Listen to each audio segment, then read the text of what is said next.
Hello everyone, this is Riti Dubey, and in this video we are going to study or understand the phenomena that how the cement concrete road construction has been take place. तो ये highway construction में ही continued lecture है। तो हम लोग सबसे पहले देखेंगे कि जो सीसी रोड होता है उनका कंस्ट्रक्शन कैसे होता है और क्या क्या बेसिक कंपोनेंट्स हैं हमारे कंक्रीट पेमेंट के। तो हमने सबसे पहले तो जॉइंट्स के बारे में पढ़ ही रखा है कि हमारे कितने टाइप के जॉइंट होते हैं जो हम लोग सीसी रोड में या रिजिड पेमेंट में प्रोवाइड करते हैं। तो जैसा कि हम इस डायग्राम में देख सकते हैं, ये जो हमारा डायग्राम है इसमें ये जो लेंथ के अलॉन्ग हमने सेंटर लाइन में जो जॉइंट्स प्रोवाइड किया उसको हम लोग बोलते हैं लॉन्गिट्यूडनल जॉइंट, राइट। जो हमारा राइट एंगल यानी कि जो ट्रांसवर्स डायरेक्शन में होता है उसको हम लोग बोलते हैं ट्रांसवर्स जॉइंट, राइट। उसके अलावा जो हम लोग यूज़ करते हैं जॉइंट वो होता है हमारा expansion joint, contraction joint and isolation joint. तो सबसे पहले हम लोग देखेंगे कि सीमेंट कंक्रीट रोड है उसमें किस किस तरीके का हमारा जो पेमेंट होता है वो होता है। सबसे पहला है हमारा जॉइंटेड प्लेन कंक्रीट पेमेंट। जैसा कि नाम में ये लिखा हुआ है कि प्लेन कंक्रीट पेमेंट है, इसका मतलब है कि इसमें कोई भी रिइंफोर्समेंट का यूज़ नहीं होता है, कोई भी रिइंफोर्सिंग स्टील का यूज़ नहीं करेंगे। जो हमारा सेकंड होता है वो होता है जॉइंटेड रिइंफोर्स कंक्रीट पेमेंट, जिसमें हम लोग क्या करते हैं रिइंफोर्समेंट प्रोवाइड करते हैं at the mid height and joints पे हम लोग इसको प्रोवाइड नहीं करेंगे। तो हमारा ये होता है jointed reinforce concrete payment. Third है हमारा कंटिन्यूसली रिइंफोर्स कंक्रीट पेमेंट। ये मेथड जो है वो बहुत ही कॉस्टली होता है और इसको हम लोग ज़्यादा अडॉप्ट नहीं करते हैं क्योंकि इसमें जो हमारा रिइंफोर्समेंट होता है वो थ्रू आउट द पेमेंट होता है, कंटिन्यूस फॉर्म में होता है। लास्ट है हमारा प्री स्ट्रेस कंक्रीट पेमेंट, जिसको हम लोग PCP भी बोलते हैं। तो प्री स्ट्रेस में हम लोग को पता है प्री स्ट्रेस कंक्रीट पेमेंट में पहले ही हम लोग क्या करते हैं कि जो स्लैब होगा उसको कास्ट कर देंगे और फिर ला के हम लोग उसको साइड पे जो हमारा होगा वहाँ पे ला के उसको इंस्टॉल करेंगे, उसको फैब्रिकेट करेंगे। तो प्री स्ट्रेस जहाँ पर हम लोग पहले ही इसकी प्री मिक्सिंग एंड बैचिंग कर देते हैं और ला के उसको साइड पे स्प्रेड कर देते हैं। तो ये होता है हमारा pre stress concrete payment. Now कौन कौन से मटेरियल्स रिक्वायर्ड हैं हमारे सीमेंट कंक्रीट पेमेंट के कंस्ट्रक्शन के लिए। तो एज वी नो कि हमें जो मटेरियल रिक्वायर्ड है वो सबसे इम्पॉर्टेंट मटेरियल है हमारा सीमेंट, एग्रीगेट एंड वाटर। ये तीनों बहुत ज़रूरी है हमारा रिजिड पेमेंट के कंस्ट्रक्शन के लिए, क्योंकि जो हमारा सीमेंट होता है, सीमेंट तो दो तरीके का यूज़ करते हैं हम लोग इसमें। और एक तरीके से देखा जाए तो बाइंड करने के लिए हम लोग सीमेंट का यूज़ करते हैं सीसी रोड में, बहुत कॉस्टली होता है। तो जो सीमेंट होता है हमारा दो तरीके का यूज़ करते हैं इसमें, एक होता है OPC जो कि ऑर्डिनरी पोर्टलैंड सीमेंट है और दूसरा है हमारा रैपिड हार्डनिंग पोर्टलैंड सीमेंट। तो जो हमारा OPC होता है इसकी स्ट्रेंथ काफ़ी अच्छी होती है और ज़्यादातर कंक्रीट पेमेंट में हम लोग OPC ही प्रोवाइड करते हैं। जो हमारा रैपिड हार्डनिंग पोर्टलैंड सीमेंट होता है वो इन जनरल जो हमारा ये सीमेंट होता है उसमें जो एक सबसे ज़्यादा प्राइम फैक्टर है वो टाइम का ही है, क्योंकि जहाँ पर भी हमें ऐसा होगा कि कोई ऐसा बिजीएस्ट रोड होगा जहाँ पे हमें ट्रैफिक का मूवमेंट बहुत ही जल्दी रखना है, जहाँ पे हम ट्रैफिक को बहुत ज़्यादा डाइवर्ट बहुत दिनों के लिए नहीं कर सकते हैं या फिर ट्रैफिक को स्टॉप उसका मूवमेंट नहीं कर सकते। अगर हमें बहुत जल्दी ही उस पर ट्रैफिक को ओपन करना है तो हम लोग रैपिड हार्डनिंग सीमेंट का यूज़ करेंगे। लास्ट है उसके बाद हम लोग जो दूसरा मटेरियल यूज़ करते हैं वो है हमारा एग्रीगेट। तो जैसा कि हम जानते हैं कि एग्रीगेट जो होता है, सबसे पहले तो एग्रीगेट हमारा एक तरीके का इनर्ट मटेरियल है जो कि अगर हम लोग कंक्रीट बनाते हैं तो उसमें 70 to 75% जो होता है वो हमारा एग्रीगेट ही यूज़ होता है, बट ये एक तरीके का इनर्ट मटेरियल होता है, राइट। जो हम लोग एग्रीगेट यूज़ करते हैं दो तरीके का एग्रीगेट होता है, हम जानते ही हैं कंस्ट्रक्शन में, एक है हमारा फाइन और दूसरा है कोर्स। जैसा भी हमारा रिक्वायरमेंट होगा और अवेलेबिलिटी होगी, रिक्वायरमेंट को हम लोग ध्यान रखते हैं, उसी हिसाब से हम लोग एग्रीगेट का सिलेक्शन करेंगे। जो मैक्सिमम साइज़ हम लोग एग्रीगेट का यूज़ करेंगे वो जो भी हमारी पेवमेंट की जो स्लैब की थिकनेस होगी उससे 1/4 का यूज़ नहीं करेंगे, 1/4 से ज़्यादा का यूज़ नहीं करेंगे। अब हमारा लास्टली आता है वाटर। तो वाटर अब ये होता है कि वाटर हमारे लिए बहुत ज़रूरी होता है, क्योंकि हमें जितना भी मिक्सिंग का काम करना है या क्यूरिंग का काम करना है तो मिक्सिंग एंड क्यूरिंग जो हमारा कंक्रीट का होता है उसमें हमें वाटर का यूज़ करना है। तो जो भी वाटर हम लोग यूज़ करेंगे उसमें हमें ध्यान रखना है कि वो बिल्कुल क्लीन होना चाहिए, कोई भी उसमें इंजूरियस एलिमेंट नहीं होना चाहिए, जैसे कि oil, salt, acid, vegetable material या जो भी है हमारे हार्मफुल, वो कुछ भी हमारा कंक्रीट में नहीं होना चाहिए। तो कैसे टाइप का वाटर यूज़ करेंगे? पोर्टेबल वाटर हम लोग जनरली यूज़ करते हैं for mixing and curing, right. तो अल्टीमेटली हमें जो मटेरियल्स चाहिए सीसी पेमेंट के कंस्ट्रक्शन के लिए, वो चाहिए हमें cement, aggregate and water. Cement में भी दो तरीके का cement, OPC and rapid hardening cement, जैसी हमारी रिक्वायरमेंट होगी उस तरीके का सीमेंट यूज़ करेंगे। एग्रीगेट में हम लोग फाइन एंड कोट्स, दो तरीके का एग्रीगेट होता है, जैसी रिक्वायरमेंट होगी वैसा एग्रीगेट यूज़ करेंगे। मैक्सिमम जो हमें एग्रीगेट रखना है वो स्लैब थिकनेस के 1/4 से ज़्यादा का नहीं रखना है। वाटर का यूज़ करेंगे, वाटर हमारा पोर्टेबल वाटर होगा। तो ये हमारे कुछ इंपॉर्टेंट फैक्टर्स थे, इनको याद रखना। अब हम ये देखेंगे कि कौन कौन से इक्विपमेंट्स हमारे यूज़ होते हैं रोड पेमेंट के कंस्ट्रक्शन के लिए। तो जो जो टूल्स हमारे कंस्ट्रक्शन के लिए यूज़ होते हैं उसमें हम सबसे पहला देखते हैं कि हमारा 3 व्हील और वाइब्रेटरी रोलर और फॉर कॉम्पैक्शन पर्पस। हमें अगर जो रोड का होगा उसमें जो भी लेयर बाय लेयर हम लोग उसमें मटेरियल्स को फिल करते हैं, उसके बाद हम लोग उसका कॉम्पैक्शन करते हैं ताकि जो भी वॉइड्स हैं हमारे, वो वॉइड्स बिल्कुल रिमूव हो जाए, उसमें कोई भी एयर या वाटर का कंटेंट ना हो। तो उसको रिमूव करने के लिए हम लोग कॉम्पैक्शन का यूज़ करते हैं। तो कॉम्पैक्शन को यूज़ करने के लिए जिसका यूज़ करेंगे या तो वो 3 व्हील्ड व्हीकल्स होंगे या फिर हमारा वाइब्रेटरी रोलर, जिसकी हेल्प से हम लोग कॉम्पैक्शन को करते हैं। दूसरा आता है हमारा शॉवेल, स्पेड्स और सीविंग स्क्रीन, जैसा कि हम लोग आम बोलचाल की भाषा में कुदाल बोलते हैं, बेलचा बोलते हैं, या फिर जो हमारे सीविंग स्क्रीन होते हैं उनका यूज़ करते हैं मटेरियल को सीव करने के लिए। तो इसका यूज़ करेंगे। उसके बाद जो हम लोग कंक्रीट की मिक्सिंग करते हैं, कंक्रीट की मिक्सिंग हम लोग कंक्रीट मिक्सर की हेल्प से करते हैं। तो हमें मिक्सर चाहिए, कंक्रीट मिक्सर।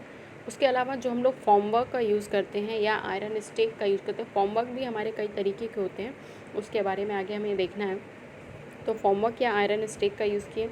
वाटर प्रोवाइड कराने के लिए हम लोग वाटरिंग डिवाइसेस का यूज़ करते हैं। तो उसके लिए हम लोग चाहे वाटर लॉरीज़ का यूज़ करें या कैन का यूज़ करके कर सकते हैं, या कोई भी वाटर कैरियर यूज़ कर सकते हैं।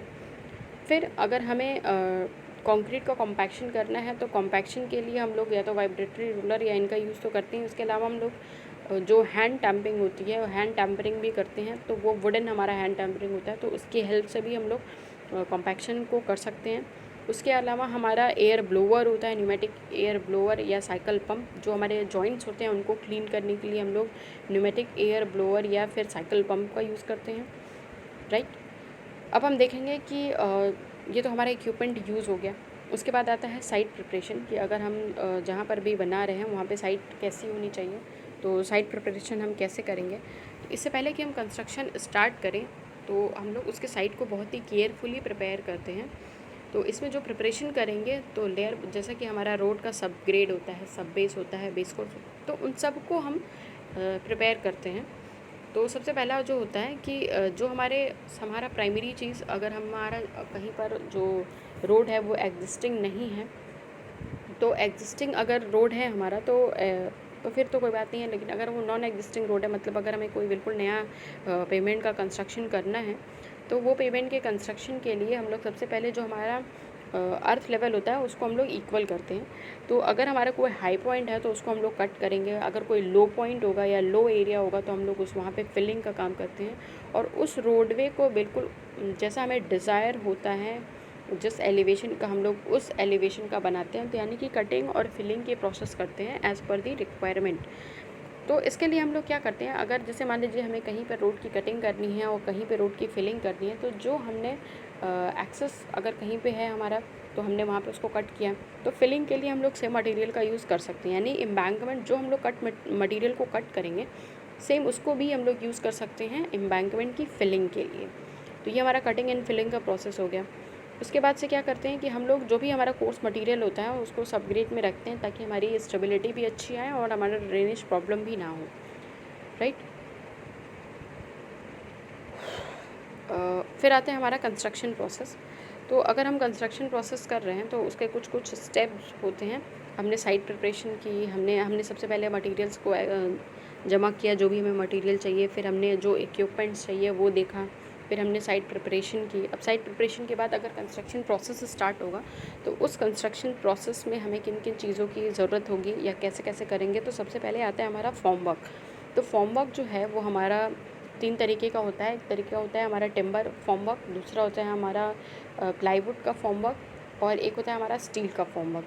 तो जो हमारे स्टील फॉर्म वर्क होते हैं वो ड्यूरेबल होते हैं और प्लस उसमें जो एडवांटेजेस होते हैं कि उसमें नट एंड बोल्ट्स नहीं, मतलब जो हमारा जॉइंट्स होते हैं वो कम होते हैं, वो मॉइस्चर को अपने अंदर स्टोर नहीं करता है, तो जिसकी वजह से उसका जो ड्यूरेबिलिटी होती है वो ज़्यादा होती है। मॉइस्चर को स्टोर नहीं भी करता है तो वो भी हमारे लिए अच्छा होता है। तो हम लोग स्टील फॉर्म वर्क का यूज़ करेंगे। बाकी अगर हमें जैसा स्ट्रक्चर है उसकी रिक्वायरमेंट के हिसाब से हम लोग अदर भी प्लाईवुड या फिर टिम्बर का भी यूज़ कर सकते हैं। तो जो हमारा प्लाईवुड और टिम्बर का होता है, तो टिम्बर जो होता है वो मॉइस्चर कंटेंट कर लेता है तो जल्दी डैमेज भी हो जाता है। उसमें बहुत ज़्यादा नट एंड बोल्ट की असेंबली होती है तो थोड़ा उसको फास्टन करने में प्रॉब्लम आती है। तो ये इस तरीके के कुछ फॉर्म वर्क हो गए, तो फॉर्म वर्क का यूज़ करेंगे। नेक्स्ट होता है हमारा वाटरिंग। बेस को हमें वाटरिंग देना है। तो जो हमारा बेस होगा, तो अगर हम कहीं पे भी रोड का कंस्ट्रक्शन करने जा रहे हैं तो हमारा रोड जो है वो बहुत ज़्यादा ड्राइड कंडीशन में भी नहीं होना चाहिए, बहुत वेट भी नहीं होना चाहिए, ऐसा भी ना हो कि बहुत ज़्यादा मडी हो। तो अगर वो अगर ड्राई है तो हम लोग उसको क्या करेंगे, जैसे कि अगर हम देखते हैं कि जो अगर समर सीज़न में हम लोग करते हैं तो सरफेस जो होता है हमारा काफ़ी ड्राई होता है। तो पहले हम लोग क्या करते हैं, बेस को प्रिपेयर करते हैं। तो वो बेस को प्रिपेयर करने के सबसे पहले हम लोग उस पर वाटरिंग करते हैं। तो वाटरिंग का मतलब ये नहीं हो गया कि हमने उसमें पूरी तरीके से वाटर बिल्कुल उसको एक्यूमुलेट कर दिया, उसमें ज़्यादा सप्लाई दे दिया, नहीं। हम लोग को बिल्कुल स्प्रिंकलिंग प्रोसेस के थ्रू जाना है, जिसमें हम लोग उसमें जो हमारा बेस होगा उसको सिर्फ वेट ही करेंगे। उसके बाद हम लोग उस पर कंस्ट्रक्शन प्रोसेस जो है वो स्टार्ट कर सकते हैं। उसके बाद से हम लोग जॉइंट का कंस्ट्रक्शन करते हैं। तो जॉइंट्स के बारे में हम लोगों ने पढ़ा ही है इसके पहले कि जितने भी तरीके के हमारे जॉइंट्स होते हैं, like contraction joint, construction joint, isolation joint, expansion joint, warping joint, जैसा भी हमें ज़रूरत होता है उस तरीके का हम लोग जॉइंट्स वहाँ पे प्रोवाइड करते हैं। और जॉइंट का सबसे पहले हम लोग बेस को प्रिपेयर करेंगे, फॉर्म वर्क को सेट करेंगे। फॉर्म वर्क को सेट करने के बाद हम लोग बेस का प्रिपरेशन करेंगे। बेस के प्रिपरेशन करने के बाद हम लोग जॉइंट्स बनाएंगे। जो जॉइंट्स हमारे स्टील बार्स का यूज़ करके बनाते हैं, जैसा भी हमारा रिक्वायरमेंट होता है उस हिसाब से हम लोग जॉइंट्स को प्रोवाइड करते हैं। तो एक बार हमने फॉर्म वर्क पहले स्टेबल किया, बेस को वाटर करके उसको प्रिपरेशन किया ताकि वो बिल्कुल कंस्ट्रक्शन के लायक हो जाए। उसके बाद से हमने जॉइंट्स का कंस्ट्रक्शन किया। जॉइंट्स को कंस्ट्रक्शन करने के बाद हम लोग क्या करते हैं, जो हमारा मटेरियल होता है उसको हम लोग प्लेस करते हैं। तो हम लोग जो मटेरियल हमने कंक्रीट लिया है उसको प्लेस करेंगे जब, तो उसको कैसे करेंगे, तो मिक्सर का यूज़ करते हैं। मिक्सर जो होता है इक्विपमेंट होता है जिसमें हम लोग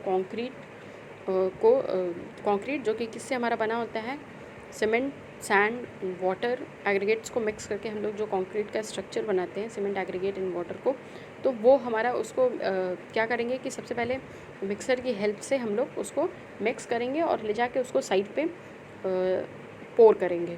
तो दो तरीके का मिक्सर हम लोग कंस्ट्रक्शन के दौरान यूज़ करते हैं। एक होता है हमारा बैच मिक्सर और दूसरा होता है हमारा कंटिन्यूअस मिक्सर। तो बैच मिक्सर क्या होता है, अगर हम लोग को बैच वाइज जो हम लोग बनाते हैं कंक्रीट, उसको हम लोग बैच प्रोडक्शन बोलेंगे। जो स्मॉल रोड का कंस्ट्रक्शन होगा, जहाँ पे बहुत ज़्यादा लेंथ ऑफ रोड पे हमें कंस्ट्रक्शन नहीं करना है, वहाँ पे बैच मिक्सर का यूज़ करते हैं। एक बैच बना के हम लोग उसको पोर करेंगे, दूसरा बैच बैचिंग करते हैं उसकी, और उसके बाद उसको ले जाके साइड पे पोर कर देते हैं। जो हमारा कंटिन्यूअस मिक्सचर होता है वो हमारा लार्ज स्केल के कंस्ट्रक्शन के लिए यूज़ होता है। अगर मान लीजिए कि अगर हमारा लेंथ ऑफ रोड ज़्यादा है और हम लोग कंटिन्यूअस मिक्सचर का यूज़ कर रहे हैं, और अगर हमने जो साइट है वो दूर है जहाँ पे हम प्रिपरेशन कर रहे हैं, तो जो हमारा कंक्रीट का मिक्सचर होगा उसको हम लोग साइट पे ले जाएंगे और वहाँ पर फिर ले जाके उसको पोर करेंगे। लेकिन इसमें एक चीज़ को ध्यान रखनी है कि जो हमारा सेटिंग टाइम होगा, उस सेटिंग टाइम से पहले ही हम लोग उस कंक्रीट मिक्सचर को ले जाके वहाँ पे पोर कर देंगे। ऐसा ना हो कि वो पहले ही सेटिंग होना उसकी शुरू हो जाए, वो सेट होना शुरू हो जाए। तो हमें इस चीज़ का ध्यान रखना है इसमें। उसके बाद एक बार हमने मटेरियल को पोर कर दिया, जो हमारा कंक्रीट है उसको पोर कर दिया, तो उसके बाद हमारा क्या होता है, कॉम्पैक्शन। जो कंक्रीट होगा उसका कॉम्पैक्शन करेंगे। तो कंक्रीट का जो कॉम्पैक्शन है, क्योंकि हमें जो सरफेस है उसको, जो कंक्रीट है उसको हार्ड बनाना है, और कॉम्पैक्शन हम लोग एक्चुअली में करते भी क्यों हैं, क्योंकि हमारा जो वॉइड होता है उसमें से जो एयर जाके स्टोर हो होते हैं, उन एयर को रिमूव करने के लिए हम लोग कॉम्पैक्शन का यूज़ करते हैं, ताकि हमारा जो कंक्रीट है वो बिल्कुल हार्ड हो जाए, सेट हो जाए। तो कॉम्पैक्शन को हम लोग करेंगे कैसे, क्यों करते हैं, तो कॉम्पैक्शन जो है हम लोग जैसा कि जाना है कि हम लोग एयर को पुल करने के लिए, जो हमारे एयर वॉइड्स में फिल हो गए होते हैं उनको रिमूव करने के लिए हम लोग कॉम्पैक्शन का यूज़ करते हैं। और ये जो कॉम्पैक्शन है हमारा, वो दो तरीके से कर सकते हैं। एक होता है हमारा मैकेनिकल सरफेस वाइब्रेटर की हेल्प से, और दूसरा होता है हमारा मैनुअल हैंड टैम्परिंग की हेल्प से। तो वाइब्रेटर से अगर हम लोग करते हैं तो वो वाइब्रेशन के थ्रू जितने भी आपके वॉइड्स होते हैं उनको वो कम कर देता है और ख़त्म कर देता है एक टाइम पे। तो वो मैकेनिकली होता है क्योंकि इक्विपमेंट की हेल्प से होता है। दूसरा हम मैनुअली अपने हैंड टैम्परिंग से कर सकते हैं, उसको डेंस करेंगे, और डेंस करेंगे तो फिर वो जो हमारे वॉइड्स होंगे वो रिमूव हो जाएंगे और एयर जो होगा वो हमारा रिमूव हो जाएगा। इसके बाद हम लोग क्या करते हैं, उसमें फ्लोटिंग, बेल्टिंग, स्क्रीडिंग, या फिर उसको बोलते हैं strike off, bull floating and brooming. ये कुछ प्रोसीजर्स हैं हम उस पर करते हैं। जो हमारा एक्सेस अमाउंट ऑफ, जैसे फ्लोटिंग का मतलब ये हो गया कि हमने जो सरफेस है हमने उसमें मिक्सिंग की, जो हमने कंक्रीट का मटेरियल था उसको प्लेस किया, कंक्रीट के मटेरियल को प्लेस करने के बाद हमने उस पर कॉम्पैक्शन किया। तो ज़रूरी नहीं है कि हमारा जो सरफेस होगा वो बिल्कुल स्मूदन होगा, तो हमें स्मूथनेस प्रोवाइड करने के लिए हम लोग फ्लोटिंग का काम करते हैं, तो जो हमारा सरफेस होता है वो स्मूथ हो जाता है। बेल्टिंग भी सेम प्रोसीजर के लिए यूज़ करते हैं, कहीं पे फ्लोटिंग यूज़ करते हैं, कहीं पे बेल्टिंग यूज़ करते हैं। स्क्रीडिंग या स्ट्राइक ऑफ का मतलब ये होता है कि जो हमारा हमने जो मटेरियल को प्लेस किया है, तो ज़रूरी नहीं है कि वो हमेशा हर जगह बिल्कुल बराबर ही प्लेस हो। तो जो हमारा एक्सेस कंक्रीट कहीं कहीं पर आ गया होता है, तो उस कंक्रीट को हम कटिंग करने के लिए, मतलब उस एक्सेस को रिमूव करने के लिए जो प्रोसेस करते हैं उसको हम लोग बोलते हैं स्क्रीडिंग। और ब्रूमिंग, जैसा कि हम जानते ही हैं कि जो हम लोग लास्टली एकदम बिल्कुल लास्ट स्टेप होता है ये, कि हमारा पेमेंट के कंस्ट्रक्शन के बाद हम लोग उसमें ब्रूमिंग कर दिए। तो ये सब एक तरीके से फिनिशिंग पर्पस के लिए करते हैं, जो हमारा कंक्रीट पेमेंट होता है, ताकि हमारा जो टॉप सरफेस रहे वो स्मूथ रहे। उसके बाद लास्टली हम लोग करते हैं क्या, क्यूरिंग। तो क्यूरिंग करते हैं जब हम लोग एक बार सारा प्रोसेस, फिनिशिंग का प्रोसेस ख़त्म कर देते हैं, तो हम लोग क्या करते हैं, जो हमारा पेमेंट होता है, जो स्लैब होता है पेमेंट का, उसको हम लोग क्या करेंगे, पूरी तरीके से कवर कर देते हैं क्लॉथ की हेल्प से, या फिर ज़्यादातर हम लोग जूट मैप्स देखा है कि जूट मैप्स हम लोग उसको कवर कर देते हैं और क्यूरिंग का प्रोसेस करते हैं। तो क्यूरिंग एक्चुअली में क्या होता है, तो ये हमारा it is the process of increasing the hydration of cement. Cement की हाइड्रेशन को बढ़ाने के लिए करते हैं। तो जब हमारा एक बार कंक्रीट सेट हो जाता है, तो क्यूरिंग प्रोसेस हम तब तक करते हैं जब तक कि हमारा कंक्रीट सेट हो जाए, और ये हमारा मतलब 14 to 28 डेज़ तक चलता है ऑलमोस्ट।